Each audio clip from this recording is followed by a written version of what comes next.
Olunaku lwa leero ng'ennaku z'omwezi 21 Oktoba omwaka 2025 akanyonyi ka poliisi oba ennyonyi ya poliisi Namunkanga esoose neerabibwako ku kisaawe ewabadde walina okubeera olukuŋŋaana lwa His Excellency Bobi Wine era nga kibadde kintu kya njawulo nnyo oba abandi bakitapusenga ewabaddewo embeera y'okubanga omukulembeze His Excellency Bobi Wine abadde waakukwatibwa atekebwe mu kanyonyi ako ate atwalibwe wabula ojja kujjukira nti bano babadde basimbye oba babadde bayimiridde mu kifo kyennyini Bobi Wine wabadde alina okuba nga akola olukuŋŋaana nabwe kityo abamu ne batandika okuba nti bafuna okutya okw'enjawulo wabula gye bikkidde poliisi yeesooseewo mu kifo omukulu wabadde alina okuba nti akola campaign oba akolera campaign awo tuba twogera ku bitundu eby'e Kakumiro oba ekisaawe ekimanyiddwa nga Kakeeka ekiri mu Kakumiro kati abantu ba bulijjo kye bakoze bazze mu bungi nnyo nga ne Bobi Wine ali nabo okakana nga poliisi amaanyi galabika gagikendedde neyota omusubi oba nedduka neva mu kifo kino soka olabe byonna ebibaddewo olunaku olwaleero. Ennyonyi kiki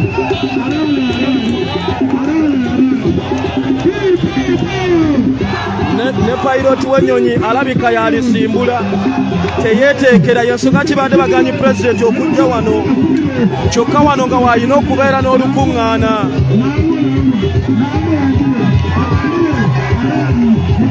nkugambye ejjoogo liri ku basajja bano wennyininyini venue gye baamuwa ate baapaakinzeewo ennyonyi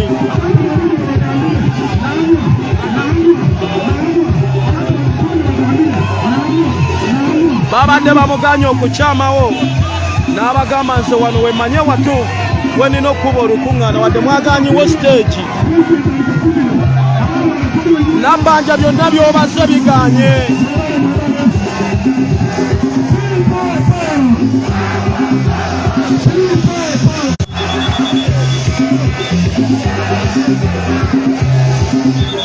abasirikale batandise okukuba abantu abasirikale batandise okukuba abantu abasirikale batandise okukuba abantu babagobawo batandise okukuba abantu mukiri abakulembeddemu okukuba abantu what a shame omusajja omumanyi ayina laale wano kiki ekikuleesaawo ennyonyi ogipaakingewo batandise okukuba abantu baleesewo ennyonyi ya poliisi mbu wano kumpi n'ekibuga ne bamusindika ewala kuva eri yonna yonna bamutangira okujja wano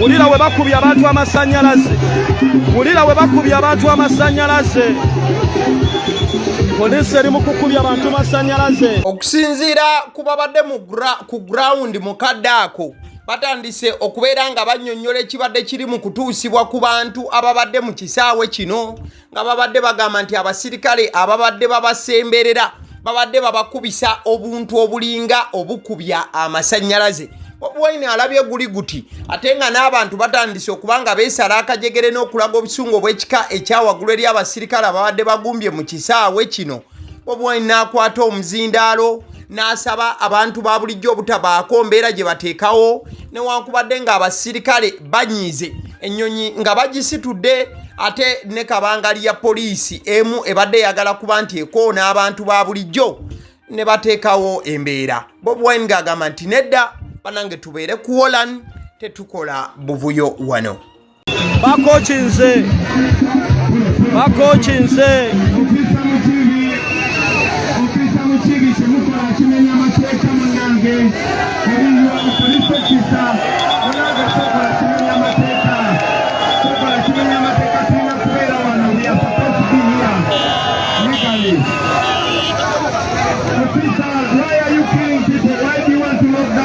That is illegal.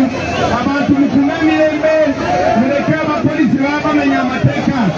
We are on camera. No. Abasajja bakola ekisoboka kyonna okukola violence kabangali baagala zitomeza abantu.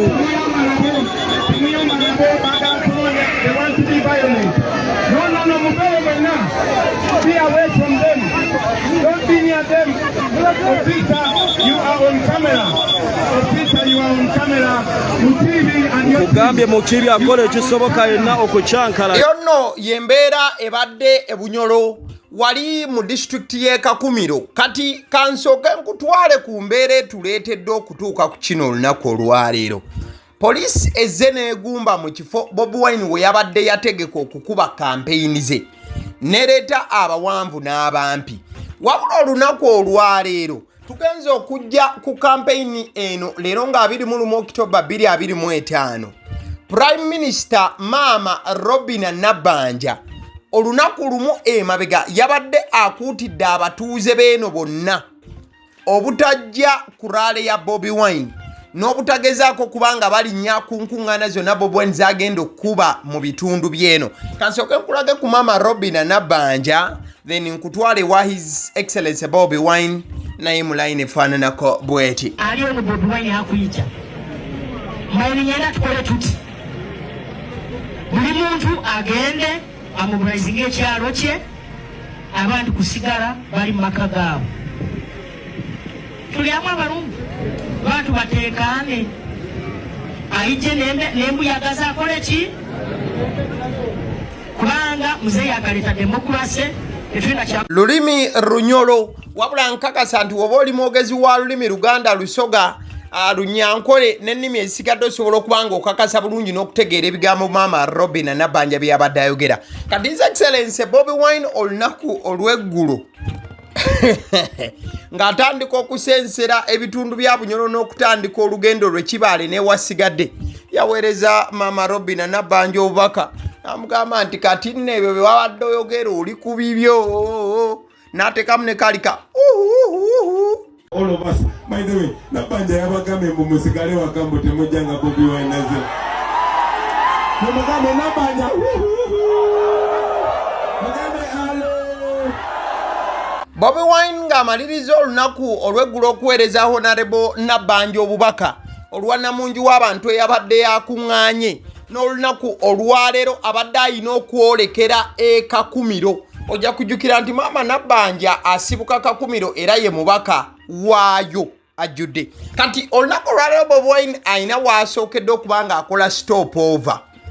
Bw'atuuseewo azzeemu n'aweereza obubaka obusookasooka n'okubeera nti bulina engeri gye butakulamu Prime Minister n'amugamba nti kati mpozi wabadde ogamba otya Maama Nabbanja?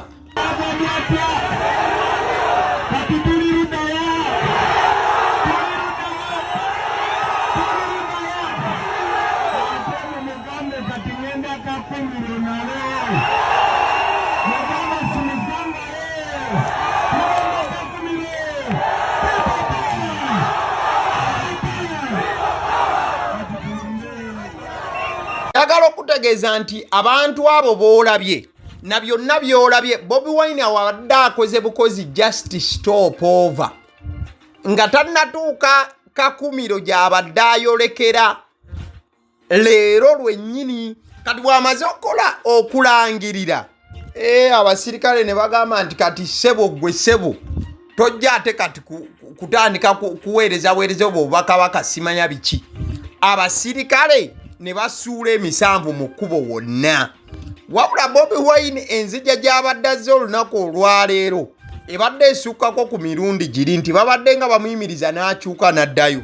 Ku lunaze abasajja babadde bakoze road blocker yaabwe n'awaganya ne bayita ebbali bi road blocker ne babiyitako ne bagamba twala eri.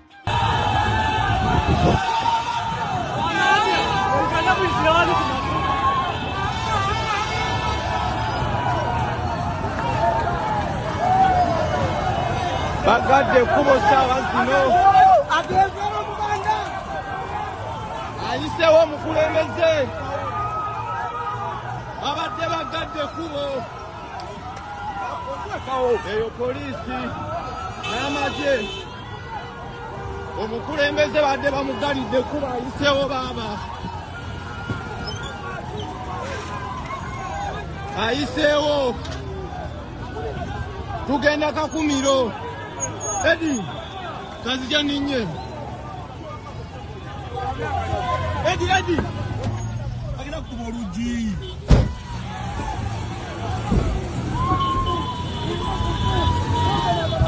Omukulembeze ayiseewo.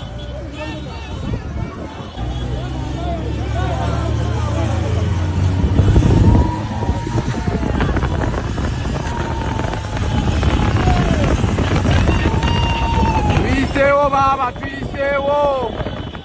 Bateyo bagasiba amakubo. Tugenda Kakumiro tuli Bunyoro. Wano nno eyo blockage gy'olabye oba babadde bamublokingidde. Babadde bamublockinga kubanga asala kwesogga Kakumiro. Nkiddamu lwaki Kakumiro eno eteereddwako nnyo amaanyi olunaku olwaleero nti gye buvuddeko Prime Minister yayogedde n'agamba nti abantu b'e Kakumiro tebageza ne bajja nga Bobi Wine akoze eki azze. Kati aba People Power baalwetegekedde nnyo olunaku n'aba NUP wamu n'abawagizi ba His Excellency Bobi Wine. Kati n'aba NRM nabo ne beetegeka okukola Prime Minister kye yabagambye. Ojja kujjukira nti Kakumiro Prime Minister ye MP waayo, woman MP wa Kakumiro ye Mama Robina Nabbanja. Kati kankulage the grand entrance ey'omukulu Ssaabaagulanyi His Excellency Bobi Wine nga yesogera ddala Kakumiro ebitali byakusaagirira mbu ate woowaayi.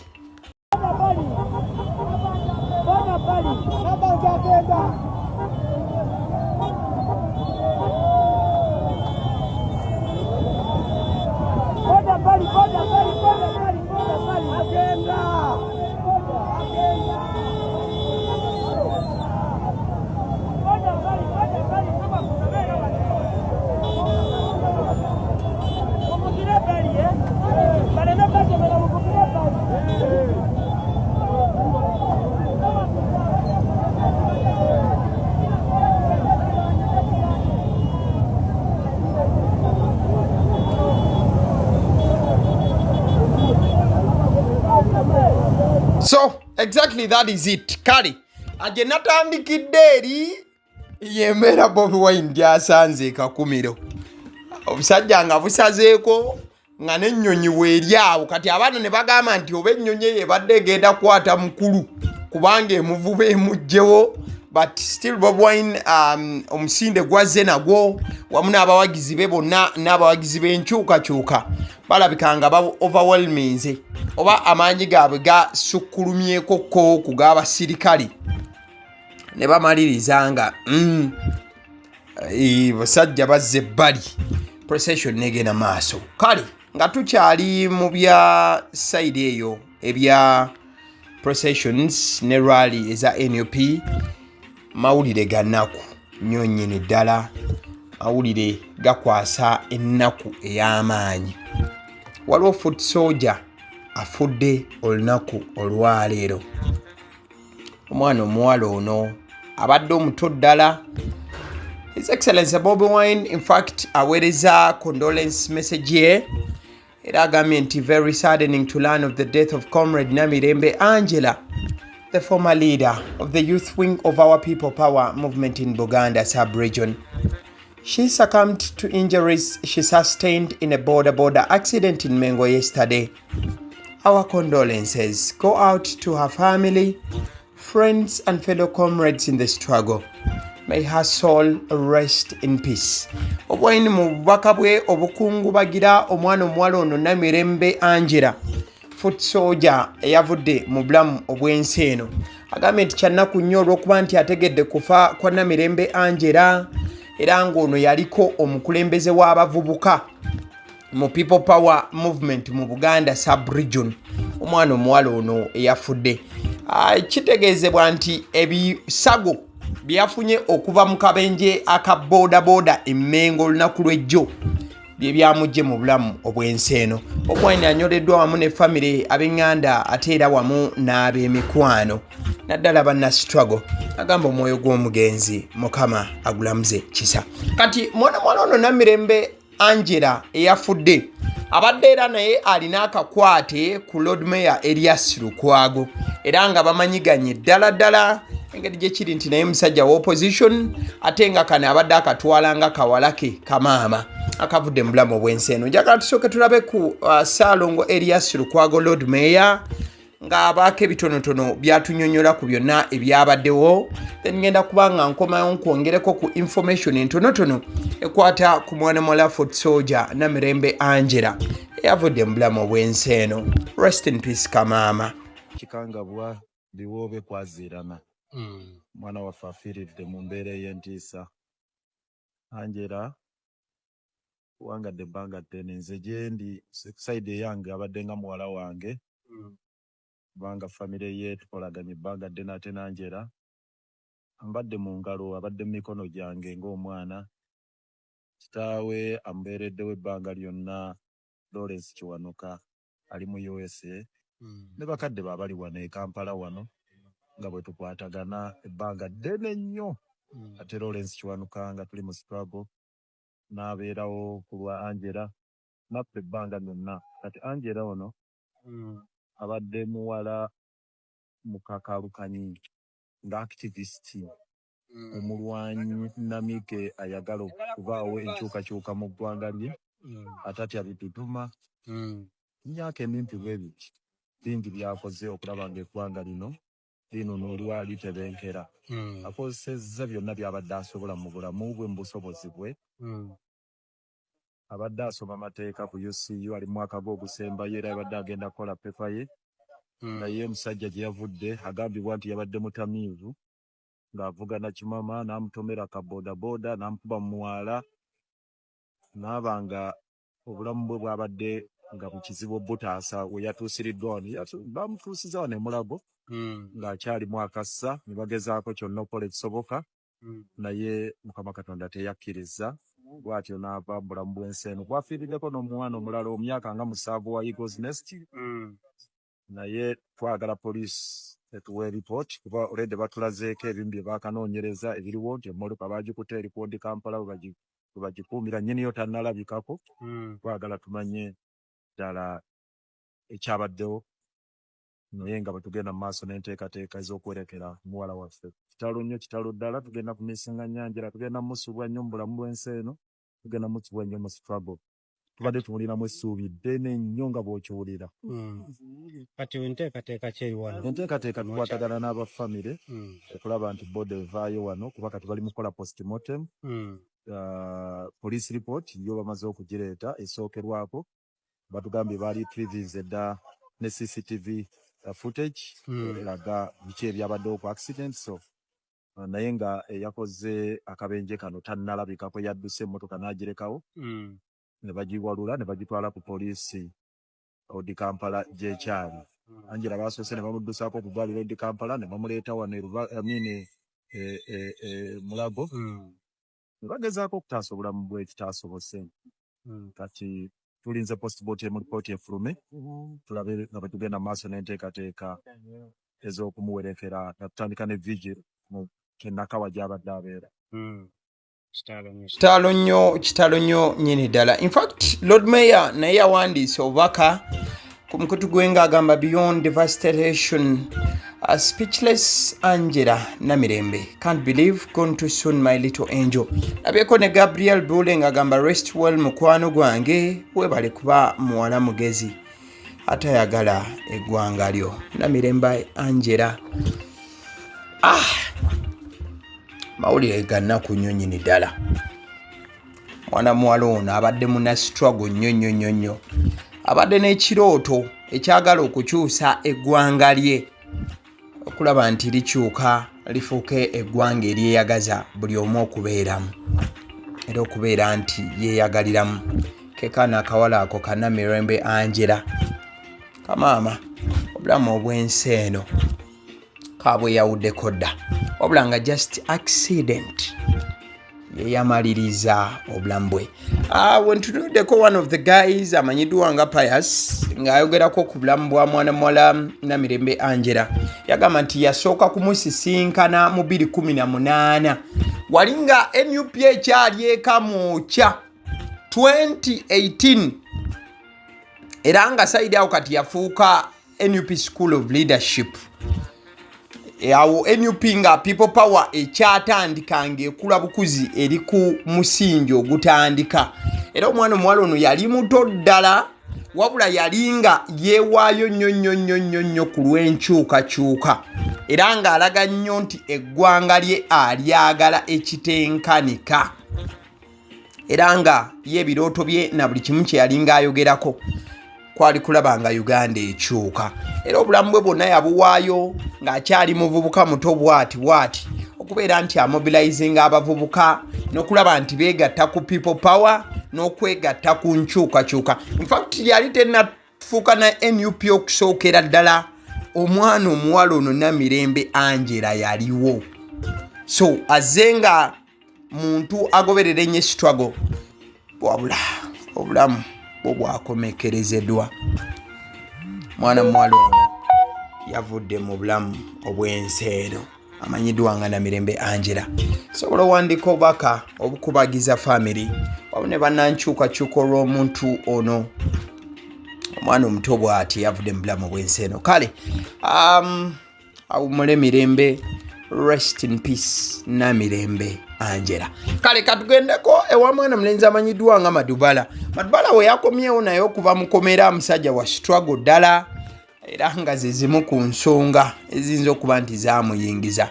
Yatuukidde wa His Excellency Bobi Wine ne bawayawayamuko wabula embeera n'emboozi bya nnaku byereere.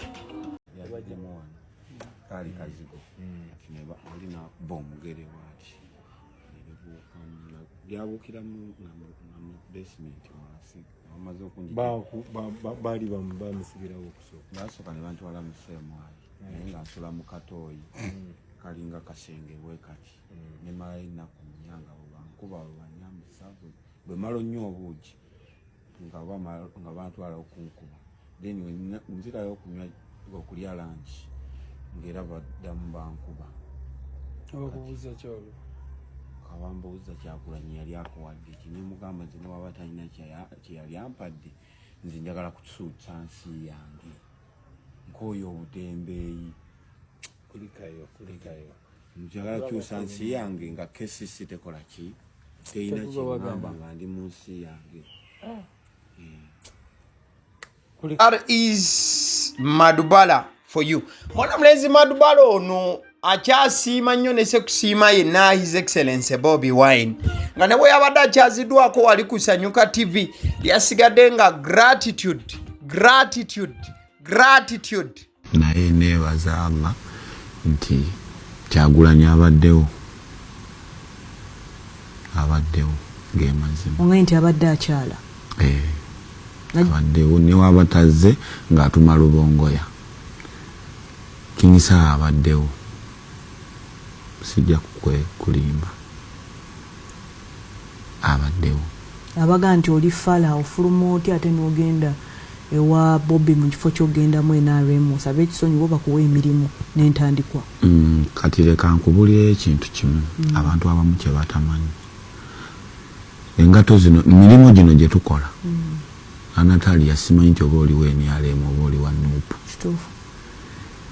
ebyo bikolebwa bano abantu abakayingira ebyobufuzi nga ye abuuka obuusa ati you understand olina obeerayo n'abantu bonga 10 nga si ba mu kamera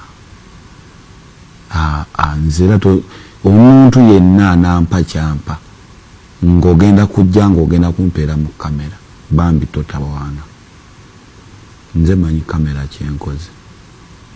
I'm going to struggle on myself. Madubala for you.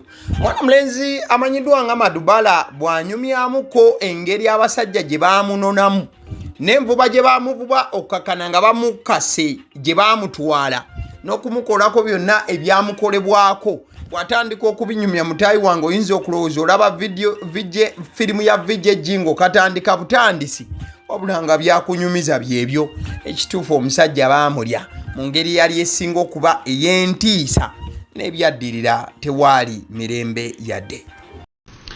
Bankwatirawo kisaasi ku bitaala kati abasajja bajja 2 ku booda omu alina laptop ng'omulala avuga nga alina n'akasimu kati ne bangamba Mandubala banange obeera n'engatte ezinyirira nkuzaako kati nangamba mpeeno naye mbadde nga nze ntandise okupiikinga nti tebaagala ngato bakola ki balina be banoonya kati aba akutama nti ateekemu engatto nga ndaba pisito wano buli omu azirina neŋŋamba nno kalabaayi so ateekamu ayambala naye nga era omanyi omuntu nti tali ku fokasi yakugula ateekamu apapa naye mpa enamba yo ngenda kukwe naagiteekamu ne Mandubala waliwo omuntu gwe twetaaga oba omumanyi kumbe baagala nze eno enamba ogimanyi nti yange kale tudde wali ebbalibbali twogere byatandika ngaebisaaga abantu ne bakuŋŋaana biki ne bagamba Mandubala akoze eki nga tatera kubeera mu gundi ezo kati nalina omuntu wange kilayanti wange gwenguze ngatto dokita ali awo ku bitaala dokita alina famasi ova ku Yusufu Akedi naye awo mu maaso nga mbuuza Mandubala ate bana abasajja bakwangaza kati n'ababuuza nti omuntu ono mumutwala naye mumutwala wanga simumanyiiko ziro yonna kati ono najjayo kaadi ya State House nagimulaga dokita nakakkana dokita ye teyafaayo nti oba yali feeko oba yali ki kati nenkubira Kinsa ne DPC ow'Ekibuye bagamba waliwo abasajja abampambye naye baagala kuntwala simanyi gye bantwala kati Kinsa n'ayogera nabo n'ababuuza bwe mubanga munonye muntu mulina okubeera ne waalanti erikola ki emutwala ya poliisi so si kutwala oyo public figure muntu wa ggwanga temulina kumutwala like fa bwotyo kati nange ne bamugamba nti bantwala wali Kira Road ebigenda okuggwera bintu bitono nnyo nanti webitandika bagamba bintu bitono nnyo nali twakyali awo ng'abantu bakuŋŋaanye kyaka bano babakubira babagamba abantu bakuŋŋaanye tusobola kujjawo omuntu naye nalinjawo drone endala 2 neziyiika neziwerezi waliwo ey'ekibomboola waliwo enjeru zaali 2 nga teziriiko number plate. Mandubala sajja wa Katonda, he is now a free man, kyekisinga okubeera ekirungi era kyekyebazibwa erinnya lya Mukama lyebazibwe. Kati nga tubudde wa Mandubala twatambulidde mu buufu bwa banna struggle versus banna NRM. Kati mwana mulenzi ali ku screen amanyiddwa nga Omukunja Atasera. Agaliwo YouTube channel gyo yakoze videos 2 ezikwata ku mwana mulenzi oyo. Obwobanga omulaba ayambadde essaati eriko ekifaananyi kya Lil Pazo nga kuliko ebigambo ebigamba nti sitaani wuuyo, naye ebintu gye byandikira mwandisanga ng'Omukunja Atasera obusajja bumuliddewo ngeri ya mwana mulenzi amanyiddwa nga Mandubala. Mukunja Atasera bwe sikukwata nzira ku nakatwa 2 ne mwebakako. Mukunja Atasera bwe sikukwata mpazo nkubire simu nga tebunnacha. Tota kubira na simu yagenze okole bintu nga kubide si. Tode nga okondisha ne wamala mukomene na kusatu. Mpazo okole video nga wetonda. Bwe sikukwata Mukunja Atasera kwano mukuli mu recording ewo. Bwe sikukwata ava mu kuyimba. Esimu PAO zenji kwata sijja kukukwata. Bwe sikukwata okufiirwa abaana bange 2 Namata ne Faridi. Bwe sikukwata mukazi wange naleba ali lubuta afiire muleba. Bwe sikukwata nzira ku maama wange nakatwa 2 ne mwebakako. Omusajja ku nsi waalayirira okwebaka ku nnyina. Omusajja mu nsi waalayirira okuwaayo abaana be baalina.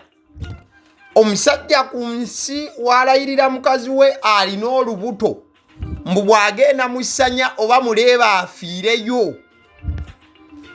You have to sit back and watch the game as it unfolds. Mwana mulenzi Omukunja Atasera yafulumiza akayimba ke yatuumye sitaani wuuyo. Nga bw'osobola okulaba some of the visuals of this song, nkulazeeko awo sikuteereddemu sound olw'ensonga sirina copyright ku luyimba lwa mwana mulenzi Omukunja Atasera. So Omukunja Atasera awo yabadde akwata video ey'oluyimba lwe olumanyiddwa nga sitaani wuuyo. yayambadde amasaati ag'enjawulo okwabadde essaati eya yero nga kuliko ekifaananyi kya mwakirabye waayi temunkubya nange nkyayagala okubeera omulamu teyakomye okwo Saimo yetajja kunsiba omunene n'ayambala essaati nga kuliko Saimo omunene w'ekibuga ekirala n'ayambala essaati nga kuliko Lil Pazo lunnabe kale ya Saimo omunene w'ekibuga yo yawandiiseko nti Saimo omunene mu posti mwe Mukama yakoledde information ng'agamba nti Saimo yanziba yabba foot soja kati eya Lil Pazo eno yawandiikiddeko ddala ekigambo nti sitaani wuuyo ng'ayimba alaga nti mwana mulenzi amanyiddwa nga Lil Pazo lunnabe Yasini mukasa amannya ag'obuzaale nti sitaani awedde emirimu okusinziira ku luyimba era ng'agamba nti abantu abamu betwesiga bafuuka ba sitaani kati bino byagudde mu matu ga Lil Pazo n'agamba wait a minute ampise eki ebidiridde byebyo ndi kati essaawa yonna Mukunja ataseera waali alina kutandika kubanga aliira ku nsiko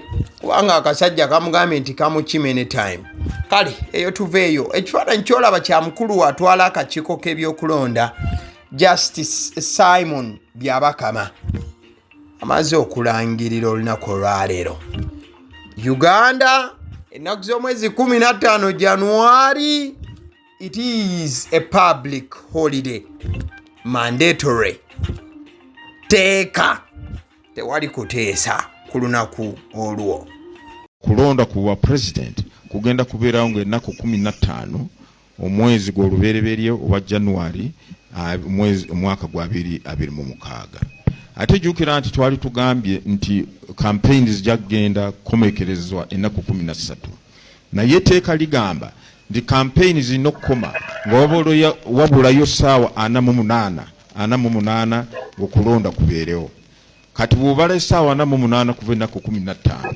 kitegeeza nti campaign zirina okukomekerezebwa ennaku 13 January si 12 n'ekyo ba agents ba presidential candidates mugende mulongoosemuko mufunyeyo olunaku lumu olulala lw'okola campaign kitegeeza nti kati campaigns zigenda kukomekerezebwa ng'ennaku 13 si 12 ate tekikwata ku ba presidential candidates bokka wabula bonna ba members of parliamentary candidates na abasimbyeyo ku bifo bya government z'ebitundu mwenna mufunyeko olunaku lumu kweyongera okukola campaign zammwe zigenda kukomekerezebwa ennaku 13 lw'okuba tulina okugondera etteeka erigamba nti campaign zirina okukoma oba kukomekerezebwa nga wabulayo essaawa 48 ng'okulonda tekunabeerawo kuddira mu luyimba ne woofodda watasobola kuluwoomya okulonda mu Uganda nnaku z'omwezi 15 January ba president ne ba MP tubalonda ku olwo kati enkya 22 lunaku lwa 3 October 2025 ba MPs bagenda kunominatingibwa kati lwaki tewefuna ebyokulya by'abannaffe aba honey bites abagamba nti omwana wo abanga ali ku ssomero ng'ogenda mukyalira ku vidi obanga ali mu kuva waka kugenda ku ssomero lwaki tomusibirira entanda ya package okuva mu bannaffe aba honey bites ebyokulya by'abaana abadda ku ssomero ku 0709787508 balina daddies balina binyeebwa mawogola bagiya decorated donuts cupcakes nebigwa mu layini eyo bakooneko kadeke kamujaga kutegeeza ku bannaffe aba Alson Painters UG Alson Painters UG Alson Painters UG basiizi ba langi omaze okuba nga ozimba ekizimbe kyo kituuse essaawa y'okukisiiga langi newakibanga ekizimbe kibaddewo nga kikaddiye bukaddi kyetaaga kubako kalangi akalungi ebitenkanika kuba ku 0705193636 bannaffe aba Alson Painters UG ebintu bagenda kubikola bisava omukwaro gwange kaleke kamujaga kutegeeza nti omukutu kw'otuula okukuleta information butufaayo nga tetugaseko mu bintu byonna wadde okubako ekintu kyonna ke tuba tutoolamu information tetuba tukuletedde si mulala guno ogwagaliwo omuntu atula emabega omuzindalo each and every day that comes by yenze abasiddi omusunsuzi nabwe ekita okubeera ng'osiima emirimu gyaffe ekyobeera olina okuba ng'okola kyakulayikinga vidiyo eno. Bw'omaliza okulayikinga vidiyo eno komenti nga kikyolowooza ku mboozi zino zenkoledde olunaku olwaleero, subscribe nga bw'oba oli mupya. Thank you.